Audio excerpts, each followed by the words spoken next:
Pagkatapos ng grupong tig-organisa, umangat na kami ng komiteng tig-organisa at ako yung taga-lecture doon sa mga grupong taga-organisa. Ako nang mag-study ng mga libro para discuss doon sa mga nagkaiba't ibang grupo ng mga tatay o nagsasaka, grupo ng kababaihan. Ako na ang taga-lecture sa lahat ng mga grupo dito sa aming lugar. Kasi nasa committee taga-organisa kami. Yun, ikot-ikot pa rin kami. Kahit sa may mga operasyon militar, pero nagtatago pa rin kami at patuloy nag-organisa sa mga magsasaka. Dahil ang problema ng mga magsasaka ay kulang sa lupa. Kaya doon na study kami, aaral tungkol sa lupa para sa mga magsasaka. Yung issue sa mga magsasaka, yun ang pag-aralan namin. Kung ano ang issue sa kababaihan, yun ang pag-aralan namin. Yung anong issue sa mga kabataan, ang issue sa mga kabataan ay hindi makapag-aral o nag-aral man tungkol sa matrikula na mahal. At sa mga kababaihan, yung karapatan nila bilang kababaihan na maraming na kababaihan na inaapi at sinasaktan. Kasi doon, bawal yung saktan ang mga kababaihan. Nag-aral kami kahit naman sa kahirapan namin na magtatago, patuloy pa rin kami nag-organisa. Kasi yun naman ang utos ng nasa nakataas na organisahin ang masa sa kabaryuhan para sa isang layunin na pakikibaka o revolusyon laban sa ating pamahalaan. Nung sumiglap ang sa revolusyon ng 1986, medyo na wala nang tinik sa rehimeng Marcos. Ganun yung sinasabi nila. Napatuloy pa rin na makikibaka. Kasi si Cory Aquino, hindi naman nila inano. Kasi si Cory, isang burokratang kapitalista. Doon sa committee tig-organisa, yung mga libro namin na pinag-aralan tungkol sa imperialismo, feudalismo, burokratang kapitalismo, protokolto, ang kasaysayan pa rin ng Pilipinas.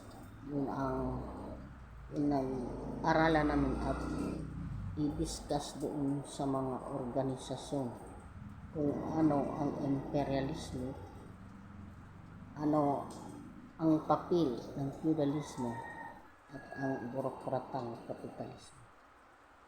Ang patuloy pa rin kami na nag-aaral kasi para na patuloy pa rin na ma-brainwash ang kaisipan ng mga tao, yung mga mamamayan na magagalit sa pamahalaan, magagalit sa mga kasundaluhan.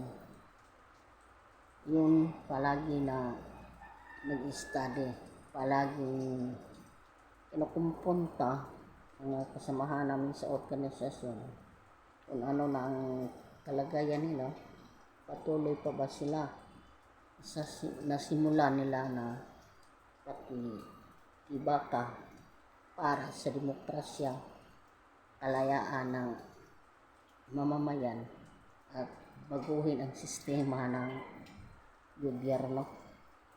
Yun, patuloy namin na brainwash yung mga magsasaka kasi yun naman ang utos ng nakataas.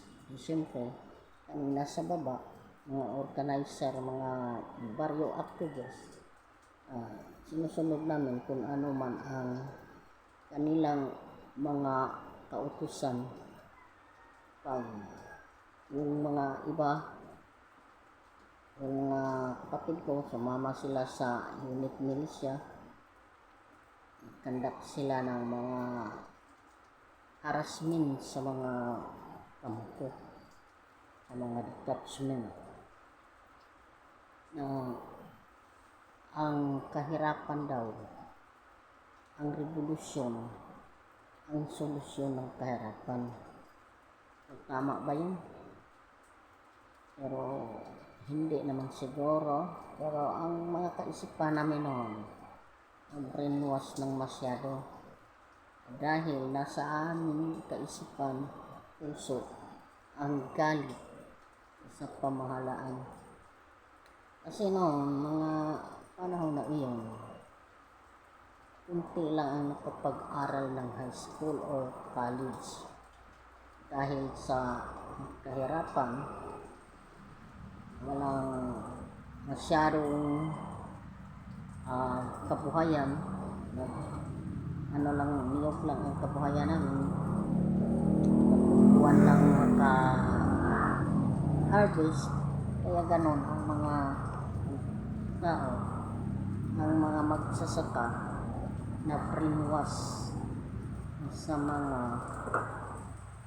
kanilang mga mga salita. Lalo na ako doon, siyempre ako ang kumiting taga-organisa, ako ang taga-discuss.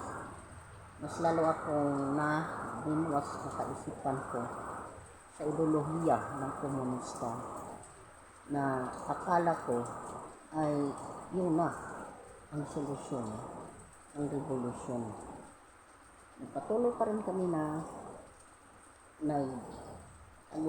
nagtag dahil patuloy pa rin na tinutugis kami hanggang pumunta na kami sa ibang barangay. Patuloy pa rin namin na yung kaisipan namin na revolusyon ang solusyon.